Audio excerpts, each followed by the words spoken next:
Alors voilà. Alors bonsoir, nous sommes heureux d'accueillir Simone Corpsos que va vous présenter un peu plus José Tollier. Nous avons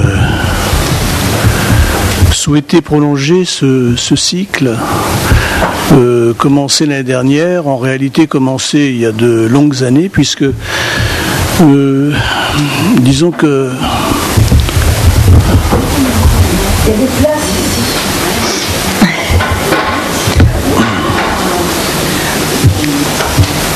Vous amenez des chaises. Amenez des chaises, amenez une table. Oui.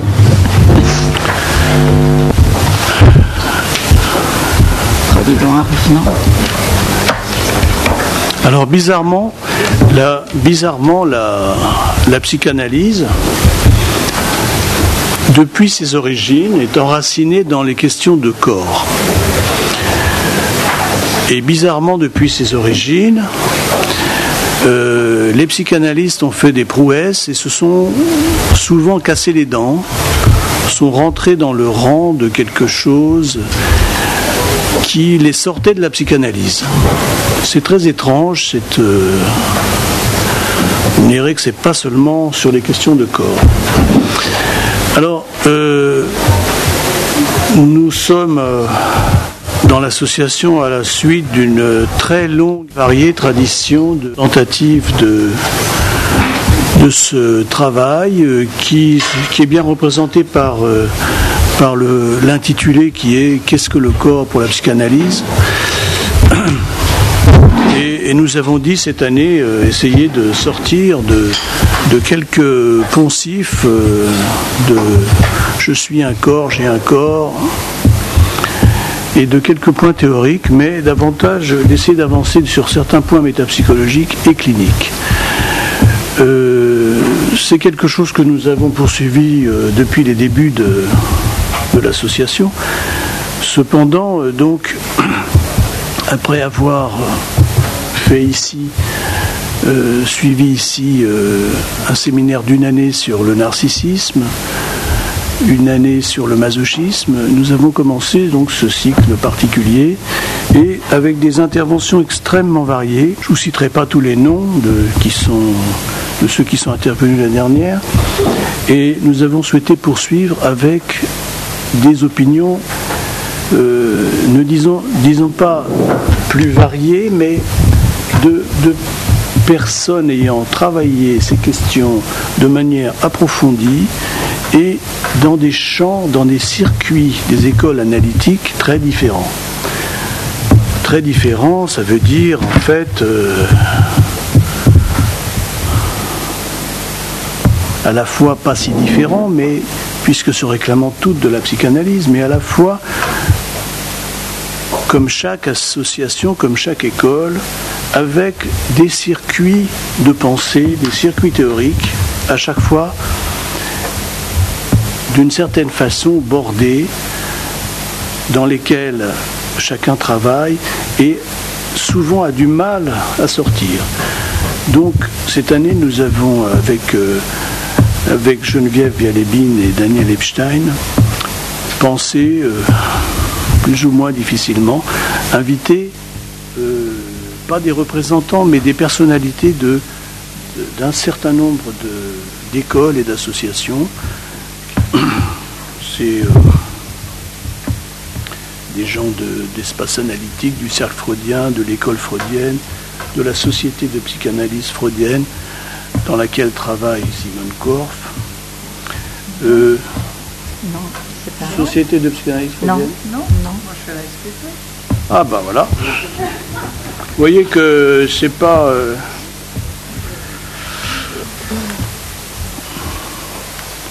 il n'y a pas eu donc d'exclusive et de...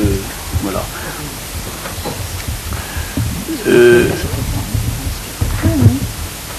Bon, et puis un certain nombre d'autres écoles que je ne nommerai pas.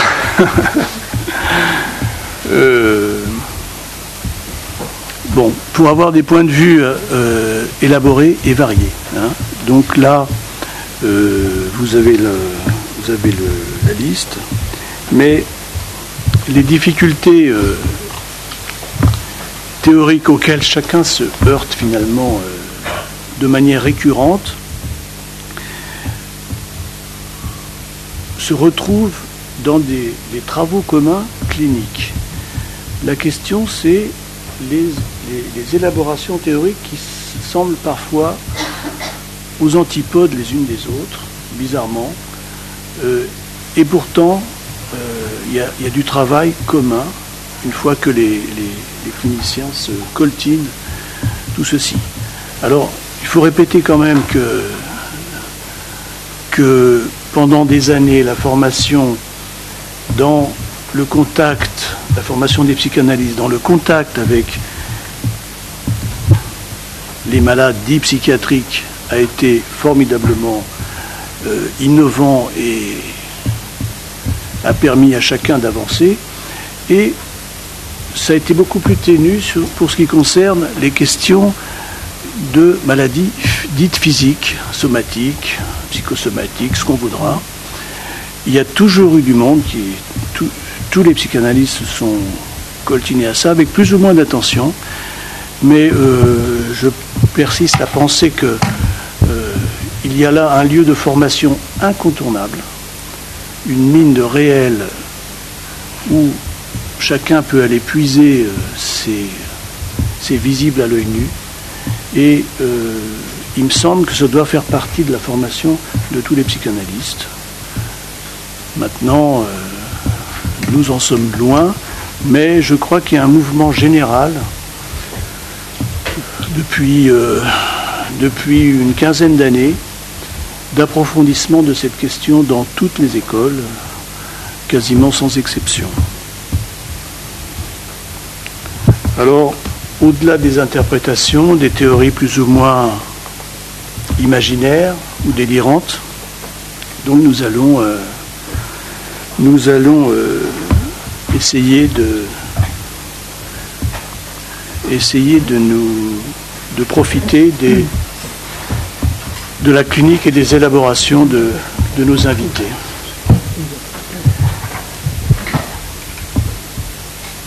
Et bienvenue dans notre soirée. Je crois que Josette va dire un peu plus. Oui, voilà. Alors, Simone Corsos est psychanalyste, membre de la Société psychanalytique de Paris, docteur en psychopathologie fondamentale et psychanalyse, je ne me trompe pas, maître de conférence à l'université Paris 7, Denis Diderot. C'est ce que vous trouvez sur la feuille que j'ai fait circuler. Bon, vous trouvez ensuite toute la bibliographie des écrits de Simone. C'est à peu près exhaustif, là? Ah non, pas du tout. Pas du tout. Ouh là là. Bon, d'accord. C'est une petite sélection. Bon, ben voilà, vous savez ce qu'il vous reste à faire. Non, mais c'est autre chose qui concerne le corps.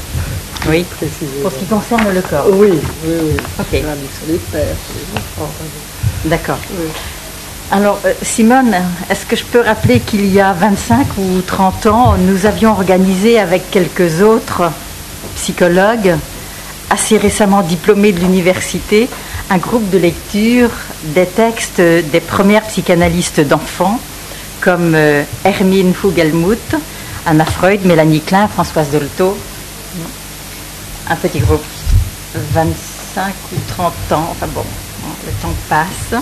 Voilà. Alors, nous étions tous en train de chercher nos marques, peut-être en train d'essayer de préciser, dans le prolongement de tous les cours que l'on avait reçus à l'université, il n'y avait encore pas très longtemps, le champ ou peut-être le créneau singulier dans lequel nous allions pouvoir, chacune d'entre nous, nous engager d'une manière qui se tienne au plus près de notre désir. Voilà. C'était un petit groupe de 8. Alors, notre groupe de lecture a fonctionné une fois par mois pendant quelques années, 2-3 ans à peu près. Et puis, nous nous sommes moins vus. Tu t'es engagé, m'a-t-il semblé, du côté de la souffrance qui entoure l'enfant handicapé physique et psychique. Et moi, je me suis engagée du côté de la souffrance du sujet malade dans son corps physique et qui s'adresse à la médecine. Donc, le corps handicapé, physique ou psychique, mental aussi, hein, je crois. Mais j'ai le souvenir de quelque chose de physique, peut-être plus marqué en ce qui concerne ton engagement, ta réflexion. Et puis le corps malade, d'un autre côté, celui dans lequel moi je me suis engagée. Alors pour moi, cette réflexion, je la mène dans l'association Psychanalyse et Médecine, qui pose d'entrée de jeu la question du corps atteint d'une maladie organique ou somatique. Et j'aime bien reformuler en disant quand le symptôme vient, quand la souffrance, quand la douleur de vivre vient se dire par un symptôme somatique. Voilà. J'ai le sentiment que quand je dis ça, ça m'accroche, ça me tient, ça m'intéresse.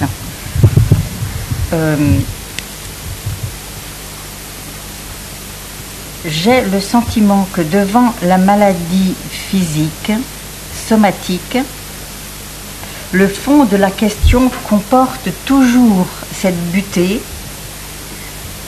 amputation du corps physique, peu ou prou, amputation du corps physique, en lieu et place de la castration symbolique chez le sujet. Voilà. Et que, voilà, moi, ça me branche. Hein, on se cherchait quelques années avant, je me cherchais. Bon, voilà, je crois que là, je me trouvais intéressant de m'engager.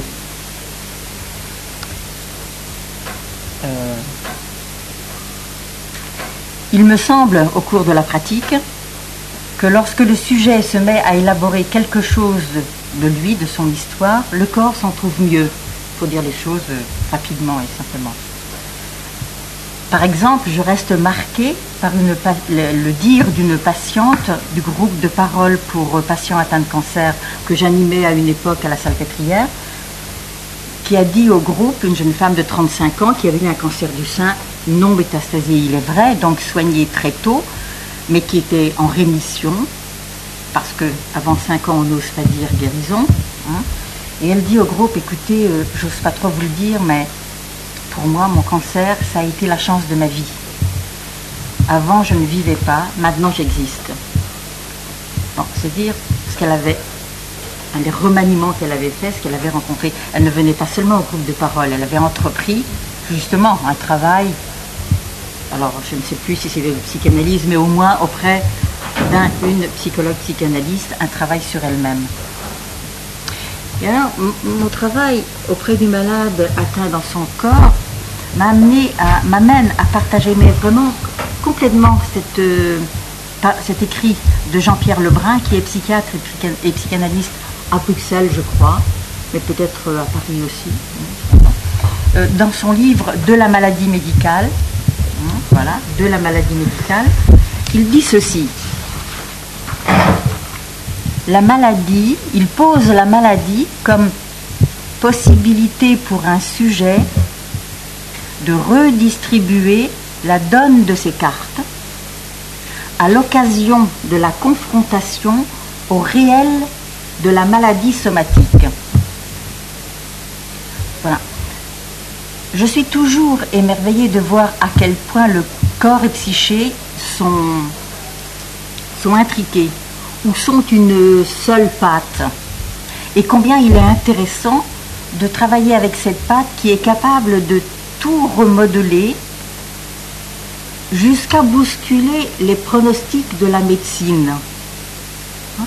Parce qu'il n'est pas rare, dans le service de cancéro par exemple, à la Salpêtrière, quand j'y étais, il n'était pas rare qu'un médecin voyant un patient dans la salle d'attente, alors au milieu de tout le monde, un patient, ils viennent me voir et me disent, mais attendez, il n'a pas rendez-vous avec moi aujourd'hui. Je dis, non, il a rendez-vous avec moi. Ils étaient étonnés de voir que les patients qui soignaient pour le cancer venaient aussi voir la psychologue, et bien plus souvent, puisque je fixais les rendez-vous à une semaine.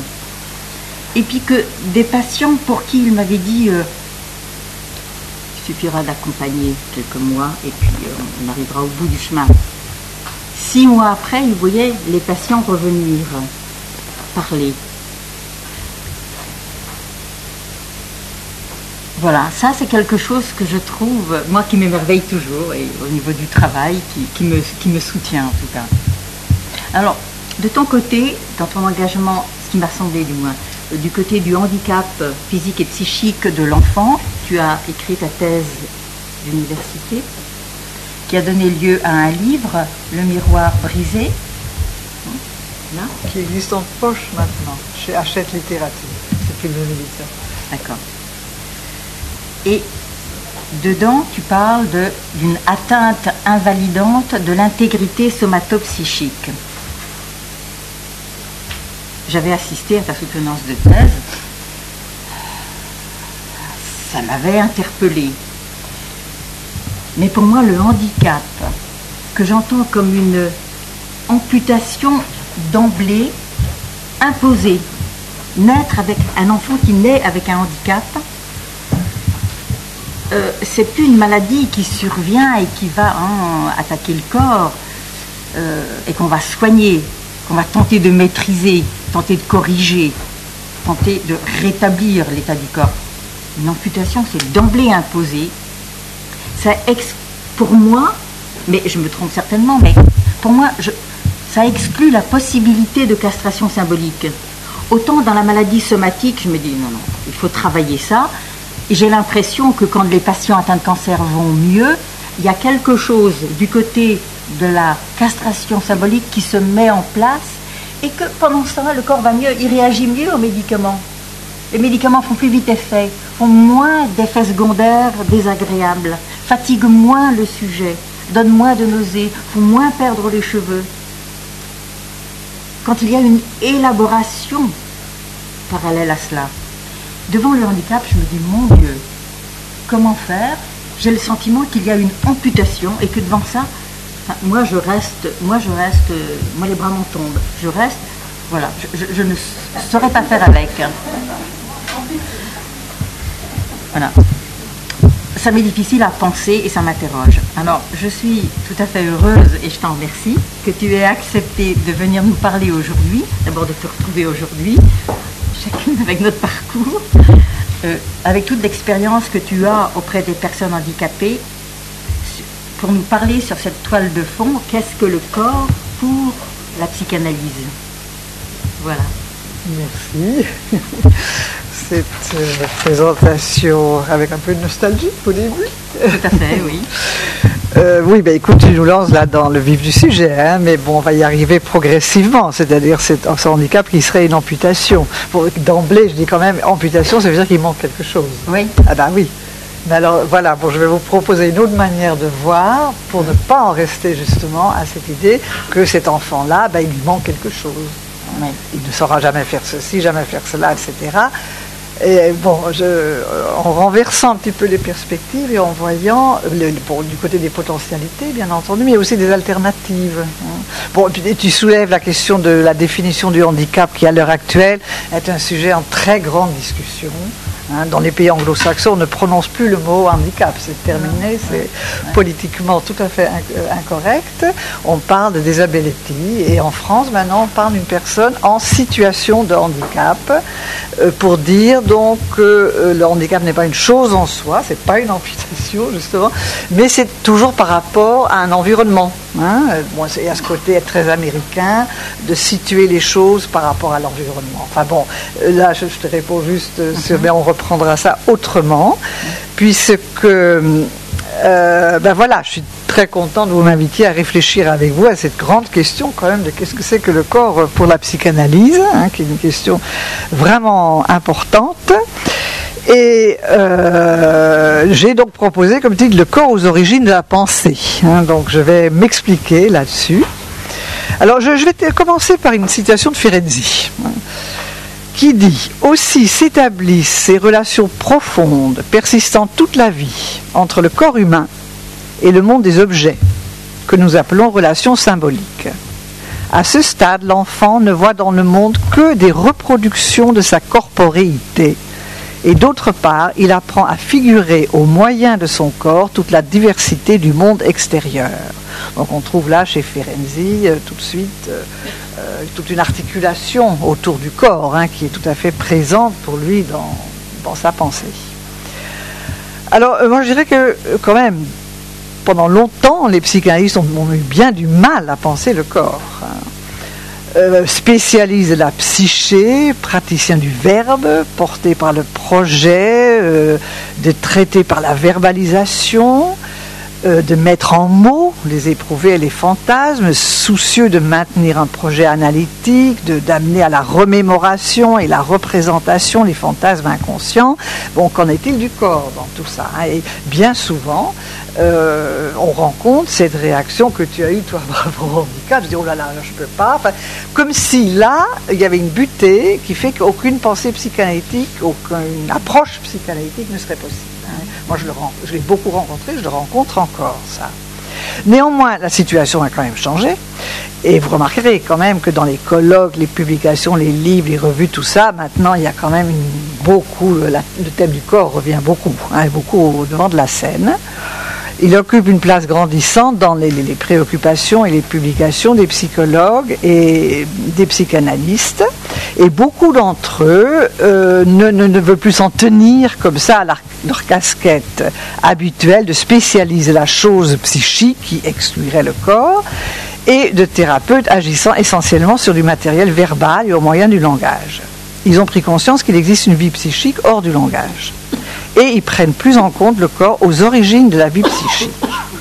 Et on voit aussi que dans les dispositifs cliniques, la dimension corporelle est beaucoup plus largement impliquée, et aussi dans les élaborations théoriques.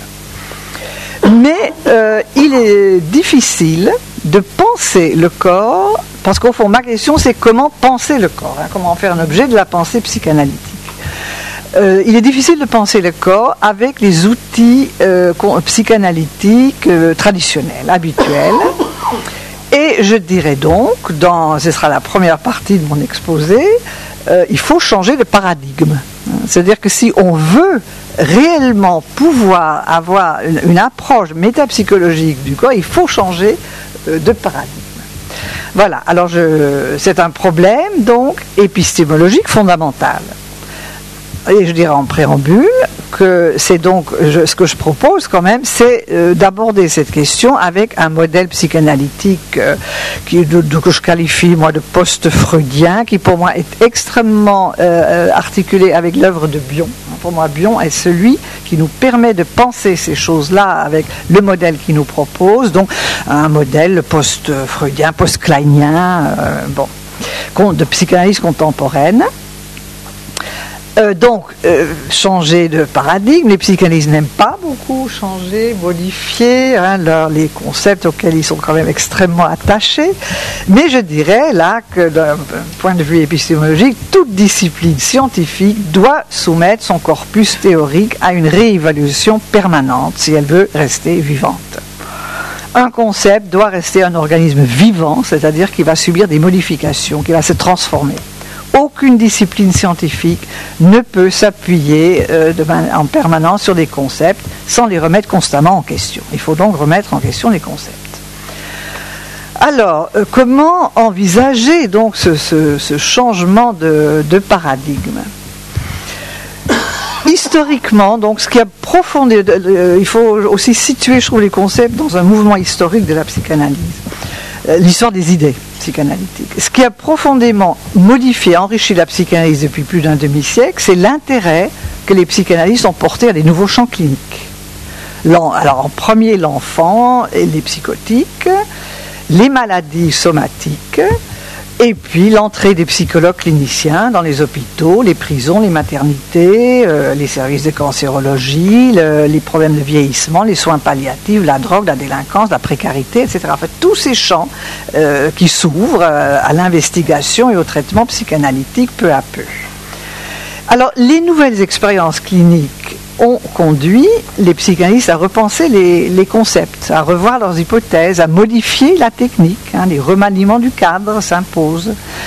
Alors je dirais au fond que c'est un double mouvement, qu'on voit très bien chez Mélanie Klein d'ailleurs, ce double mouvement. C'est-à-dire que d'une part, le psychanalyste va s'engager dans un champ clinique qui va défricher parce qu'il est encore inexploré.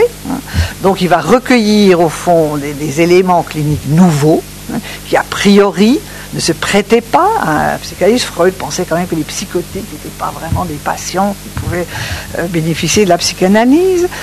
Donc, d'un côté, il s'engage sur un champ clinique où il va recueillir des données. Et ces données cliniques vont l'obliger à modifier les concepts.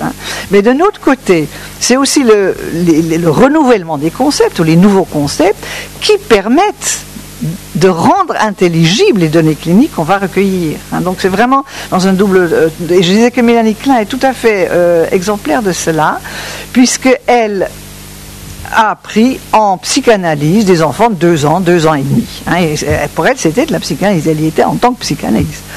Et elle a donc recueilli tout un matériel qui lui a permis de décrire les stades précoces du développement, etc. Et qui lui ont donc fait constater un certain nombre de choses qui l'ont amené à modifier les concepts freudiens. L'Oedipe plus précoce, le surmoi plus précoce, la relation d'objet, le transfert précoce aussi. Et inversement, on peut dire que c'est avec ces idées théoriques qu'elle a forgées qu'on peut aborder justement, qui vont faire le fondement de la psychanalyse de l'enfant. Vous voyez comment ça joue dans les deux sens. Et je crois que nous sommes dans cette situation-là, en permanence, au fond. Cette articulation clinique théorique qui est tout à fait fondamentale, évidemment, dans la psychanalyse.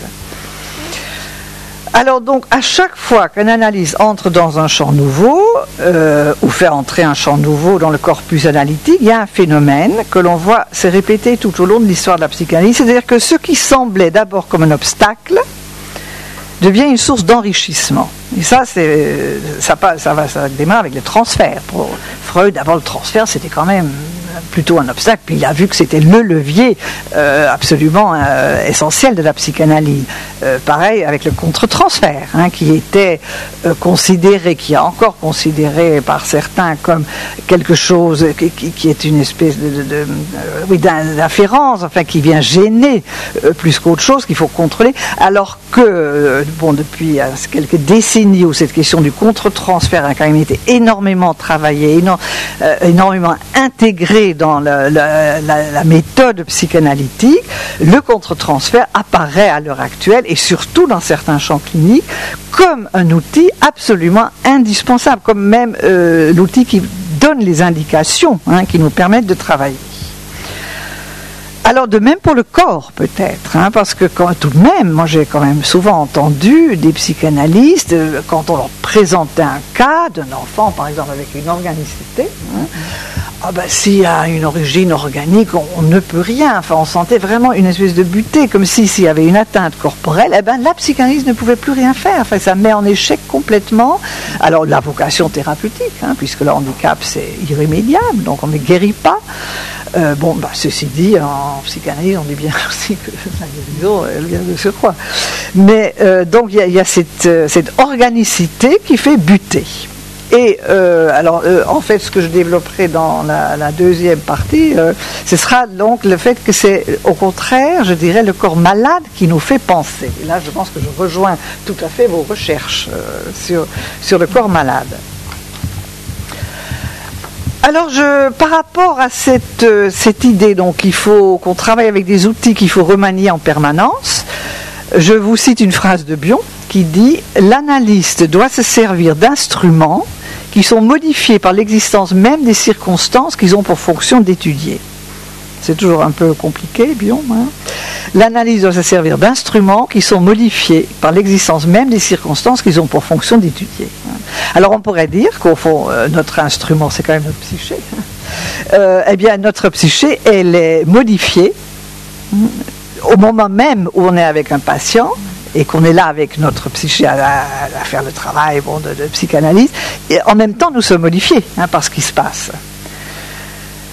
Et que nous sommes modifiés par ce que nous sommes censés étudier, justement. Alors, cette citation me paraît emblématique d'une démarche qui consiste à ne pas s'arrêter aux obstacles, mais au fond à faire une espèce de renversement qui consiste à se servir des obstacles comme possibilité d'affiner la clinique et d'approfondir la théorie. Et ça, c'est une idée qui est très présente chez Ferenczi, c'est le renversement de perspective. Quand Ferenczi dit, on lui envoyait les patients tout le monde pensait qu'il n'y avait plus rien à faire, donc il les accueillait à Budapest. Et puis lui, il disait, c'est pas le patient qui est inanalysable, mais c'est ma méthode que je dois revoir pour qu'elle puisse servir à ce patient.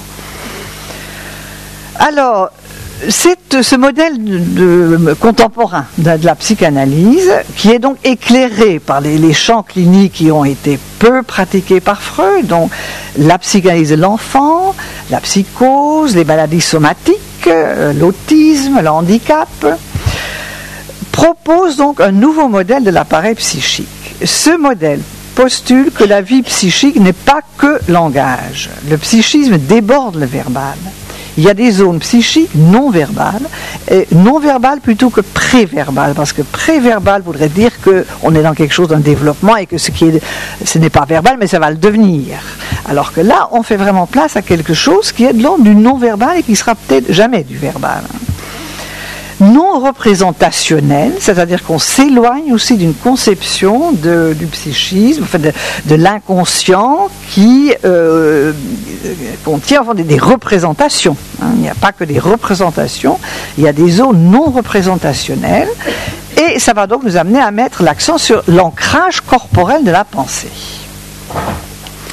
Les faits psychiques prennent source et sont en continuité avec des phénomènes de la sensorialité primitive. Cette sensorialité primitive qui a fait l'objet de beaucoup de recherches sur les bébés. Recherches qui évidemment ne sont pas des recherches psychanalytiques, mais qui peuvent nourrir notre pensée psychanalytique, qui sont fort intéressantes à reprendre dans notre perspective. Ils nous apprennent beaucoup. Et ces processus, donc des processus psychiques, prennent leur source dans une activité somatique. C'est là où il y a cette articulation avec le corps. Sensorielle, motrice, émotionnelle primaire, proprioceptive. Et des premiers éprouvés sensories, affectives, moteurs, aux représentations les plus élaborées. La forme émerge à partir d'une matrice initiale et indifférenciée que Bion nomme le proto-mental. Il appelle ça le proto-mental. Bon, il y a d'autres appellations, le pré-symbolique, je pense que ça rejoint un petit peu la même chose. Donc, qui est le proto-mental, qui est donc une espèce de matrice où le somatique et le psychique sont non encore différenciés. Et d'où va surgir la capacité de penser. Alors, ce modèle de l'appareil psychique a des implications cliniques. C'est-à-dire c'est quand même une autre manière peut-être d'envisager, pas avec tous les patients, mais avec certains patients, le traitement psychanalytique. C'est-à-dire il va moins s'agir d'aller dans le sens classique, enfin, de la remémoration, de la levée du refoulement, de trouver des représentations inconscientes pour pouvoir faire des liens avec la vie du sujet. Il va s'agir moins de ça, finalement, que la constitution même de l'espace psychique. C'est là où ça part d'une clinique tout à fait différente, qui n'est pas la clinique de la névrose, où on est dans les représentations, les fantasmes, l'ambivalence, etc., mais où on est dans quelque chose qui n'est pas encore construit sur le plan psychique. Alors, il y a un texte qui est quand même très connu de Winnicott, La crainte de l'effondrement, qui évoque très exactement ce problème. C'est-à-dire quelque chose qui a eu lieu, mais qui ne s'est pas inscrit psychiquement, et qui va demander à s'inscrire psychiquement. Et tout le travail psychanalytique va être justement d'amener, dans les cas favorables, cette symbolisation, pour le dire en d'autres termes. Alors, il y a un psychanalyste italien que j'aime bien, qui s'appelle Antonino Ferro, je ne sais pas si vous le connaissez, qui est un bionien, très très bionien, qui a une approche toujours extrêmement imagée, il parle toujours en métaphore, Ferro. Alors, il compare la psychanalyse à un jeu qui est à la télévision italienne, gastronomique, c'est-à-dire il y a un chef, on lui apporte des ingrédients, multiples et variés, qui n'ont rien à voir les uns avec les autres, et il doit fabriquer un plat. Il dit, nous, c'est comme ça que nous sommes, le patient nous amène des ingrédients, et voilà, nous allons devoir faire peut-être une recette avec ces ingrédients. Mais, dit-il, il y a des cas où il faut commencer par construire la cuisine. Parce que la cuisine n'est même pas encore construite. Donc on va être amené finalement à faire tout ce travail au fond préalable qui consiste à permettre au fond à ce que se constitue un appareil psychique. Comme dirait Bion, un appareil à penser pour penser les pensées qui n'ont pas encore été pensées. Vous connaissez cette fameuse formule de Bion qui dit « Il y a des pensées à la recherche d'un penseur et les pensées sont antérieures aux penseurs ». Donc nous sommes confrontés. Alors moi je compare ça quand même à quelque chose de ces éléments somatiques, où tu parlais de cette amputation. Enfin bon, c'est quelque chose qui se donne à penser. Qui paraît comme ça de l'ordre de l'impensable, on dit de l'ordre de l'impensable, mais et parfois on s'arrête à ça, puisque c'est impensable, eh bien on ne peut pas le penser, mais on peut aussi se dire que c'est un impensable qui se donne à penser. Et qui va falloir donc constituer le contenant, enfin l'appareil psychique pour pouvoir penser ces pensées qui se présentent. Et ce qui rejoint l'autre concept de Bion qui sont ces fameux éléments bêta. Les éléments bêta qui sont donc les éléments bruts, non psychisés, à la limite du somatique et qui vont être projetés dans une relation mère-enfant, thérapeute-patient, enfin, qui vont être projetés dans le contenant maternel et le contenant maternel va soumettre ces éléments bêta à son activité psychique, c'est-à-dire que le contenant n'est pas du tout à concevoir comme un endroit où on dépose quelque chose, pas du tout, le contenant est actif, le contenant reçoit ces éléments et les soumet à son activité psychique pour les élaborer, pour les digérer, Bion utilise aussi la métaphore digestive, et puis pour les restituer à l'enfant, au patient, sous une forme élaborée et qui va être les éléments alpha. Donc il y a tout ce modèle d'une transformation des éléments bruts, donc du somatique, du corps, du handicap, qui se donne à penser.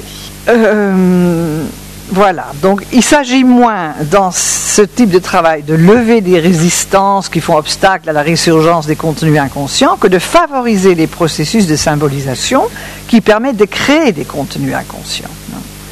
Alors il y a cette fameuse métaphore de l'archéologue de Freud qui sera repris par Bion sous une forme tout à fait différente. Il dit l'analyse doit travailler à partir des traces moins d'une civilisation primitive que d'une catastrophe primitive. Il faut penser aussi que Bion a quand même construit sa théorie avec des patients psychotiques. Il prenait des schizophrènes en analyse. Alors effectivement, cette métaphore de l'archéologue de Freud n'est pas tout à fait satisfaisante puisque, au fond, elle donne à penser que l'investigation suit un ordre. On va du plus superficiel au plus profond, du présent au passé, du simple au complexe. Ce n'est pas si simple que ça. Et de surcroît, ce serait un travail où l'analyste avancerait comme quelqu'un d'extérieur dans l'étude de plus en plus approfondie du matériel du patient. En fait, ce qui se passe, moi je ne peux pas concevoir comme ça l'analyse comme une espèce d'observateur extérieur qui va comme ça observer le matériel clinique qui lui apporte le patient, l'interpréter, etc. Mais j'aime bien raisonner en termes de champ. Alors il y a cette notion du champ psychanalytique qui a été développée par Baranger, et qui dit au fond que quand on met ensemble un analyste et un patient, ce n'est pas l'addition des deux psychés, mais il se constitue un champ nouveau. Et avec chaque patient, c'est un autre champ, dans lequel nous serons pris autrement. Et ils forment donc un couple, le couple psychanalytique, dit-il, inextricablement lié, et dont l'évolution, au fond les forces dynamiques qui vont faire évoluer ce champ appartiennent tout aussi bien au patient qu'à l'analyse. Il est tout autant partie prenante.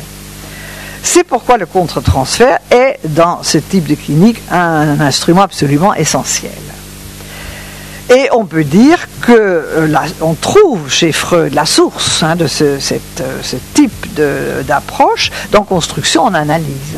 Construction en analyse où Freud donne quand même cette indication, enfin, cette espèce de constat à la fin de sa vie. C'est courageux de dire, oui, voilà ma découverte, mais des fois ça ne marche pas, quand il n'y a pas de remémoration. et que l'analyse ne peut pas se souvenir de quelque chose que le patient ne lui amène pas, ne se souvient pas non plus. Donc, il va partir des bribes et des fragments.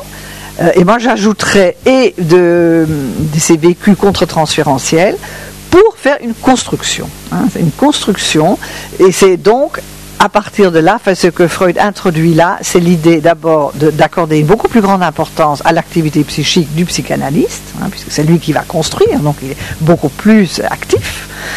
Et puis, donc l'idée qu'il y a quelque chose qui va se construire. Alors, je dirais que finalement, plutôt que d'être un géologue, le psychanalyste serait un architecte. Il faut construire la cuisine, disait Ferraud. Il faut construire un édifice plutôt que de retrouver un édifice enfoui.